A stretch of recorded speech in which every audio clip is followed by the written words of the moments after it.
Welcome back to this next video in which we are discussing evaluating polynomials at polynomials.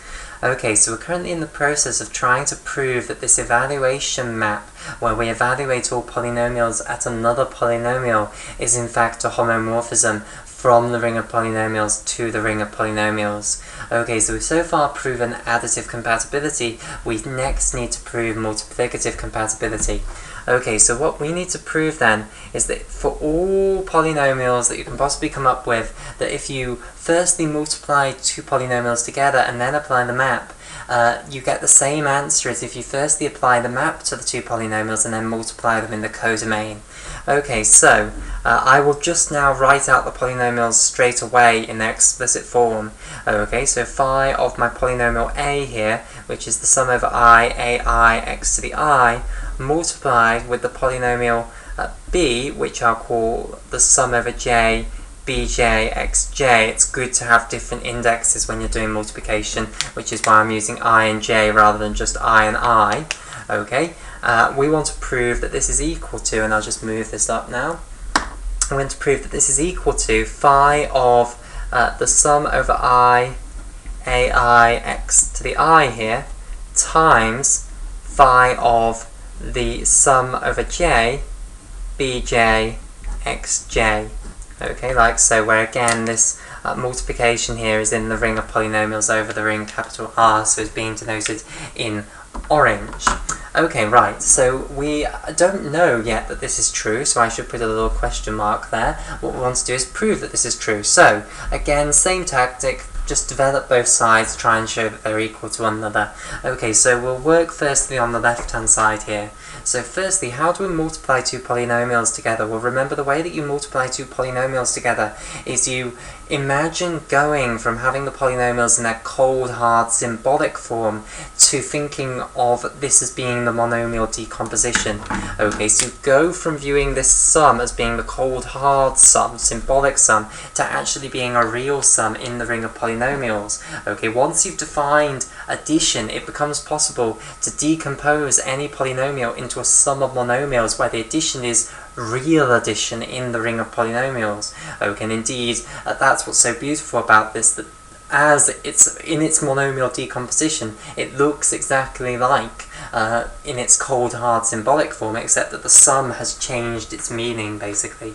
Okay, so we'll firstly imagine breaking these down into their monomial decompositions. We know how to multiply monomials together. That for that, you just multiply the coefficients together in the original coefficient ring, and then add the powers of x. So now there's only one way we can multiply these two polynomials together if distributivity is going to hold, which of course it is, because this is a ring.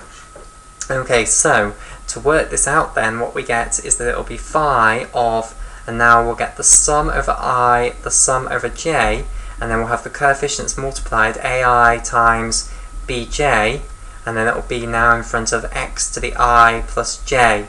And this multiplication here I will colour in purple because it's multiplication in the coefficient ring capital R. And these double sums here, those are all sums in the actual ring of polynomials. Okay, so you have all of these monomials here, and you now need to sum them all together in the ring of polynomials. Okay, and then you'll finally get your answer. So this again isn't your actual answer here. This is an expression which tells you how to construct the answer. The answer, of course, will be an element of your set. It will be a cold, hard symbol. This at the moment is lots of cold, hard symbols added together in the ring of polynomials. So you just have to work this out in order to actually get the cold, hard symbol. But it's more convenient to work with this expression to get the cold, hard symbol than the actual cold, hard symbol itself. The cold, hard symbol for the multiplication of these two polynomials is actually very difficult to work with. It's quite easy to actually construct it from this. It doesn't take too much working out, okay, and we do indeed discuss that in the original video on polynomial rings, but this is the more useful form to actually work with, and indeed it's going to be the more useful form here. Okay, so now we want to take phi of this. So how can we do this now? Well, of course, we've proven that phi obeys additive compatibility, so we can instantly just move this phi inside the double summations, because this is just a finite sum of terms of this form, okay, where the addition is in the ring of polynomials. Phi is compatible with the addition in the ring of polynomials, so I can just swallow the phi inside. Okay, so this will still be the sum over I and the sum over j in the ring of polynomials, and that's because the ring of polynomials is our codomain as well as our domain.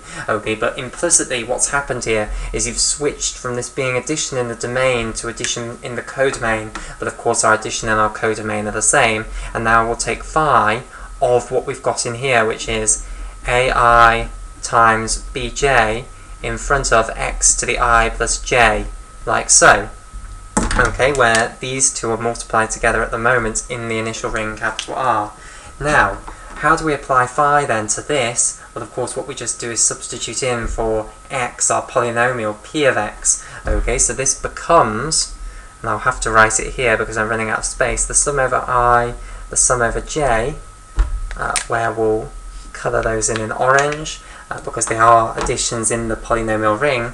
And then if we apply phi to this, then we'll have ai times bj, and again, like last time, it's convenient to now think of that as the multiplication of the constant polynomials in the ring of polynomials. The reason I can do that is exactly the same as the reason I could do it for addition, because truly there is that injective homomorphism from the original coefficient ring into the ring of polynomials over that coefficient ring, which is an isomorphism onto that subset of the ring of polynomials.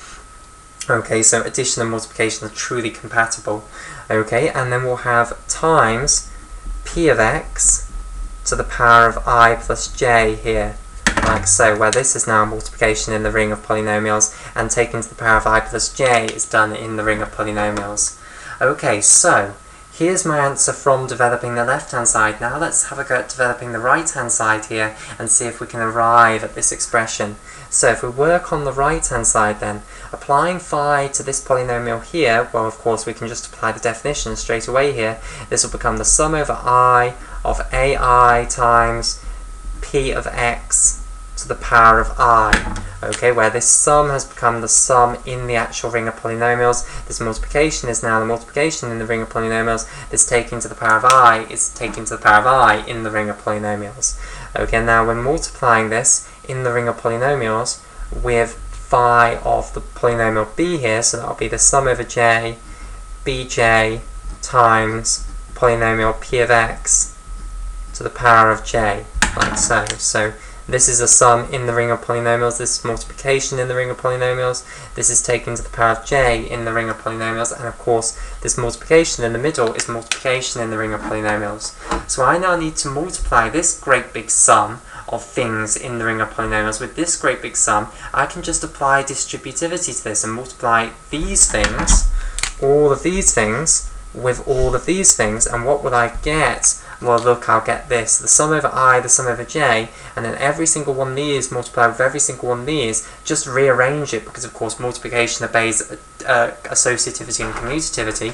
Put the ai and bj out the front, and then we've got p of x to the power of I times by p of x to the power of j. This means multiply p of x by itself I times. This means multiply p of x by itself j times. Of course, that becomes multiply p of x by itself I plus j times. So indeed, this is going to be equal to this, and that completes this nice loop here. So indeed, I can tick that one. Multiplication is compatible between the two. This map does obey multiplicative compatibility. So there's one final thing that we need to prove in order to decide that this evaluation map at a certain polynomial is indeed a ring homomorphism from the ring of polynomials into itself. Okay, right, and that is that the multiplicative identity in the domain, the polynomial 1, is carried onto the multiplicative identity in the codomain, which of course is just the polynomial 1. Now, why is that of course true? Well, just apply the very definition.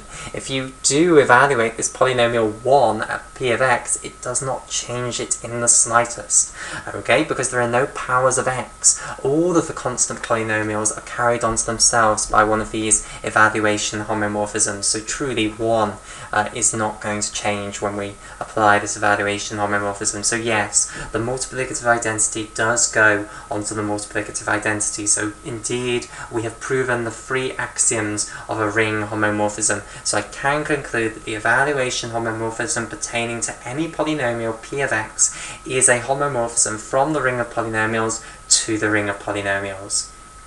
Okay, so we're not going to do any more in this video. We are going to end here.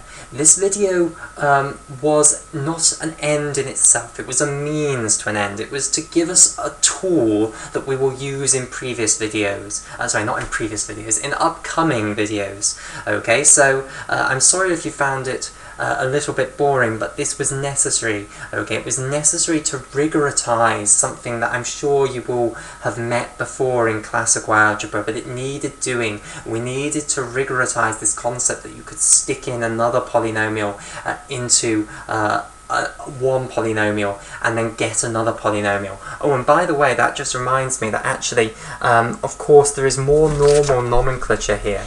Okay, so if you take some polynomial, and let's call it a of x, and you apply the evaluation homomorphism pertaining to p of x on a of x, the more normal way of writing that would just be writing a of p of x, as I'm sure you're aware from classical algebra. So this video was really all about rigorotizing this concept from classical algebra, that if you've got one polynomial a of x, you can stick in another polynomial p of x, and then if you multiply all of that out, you will get another polynomial. Okay?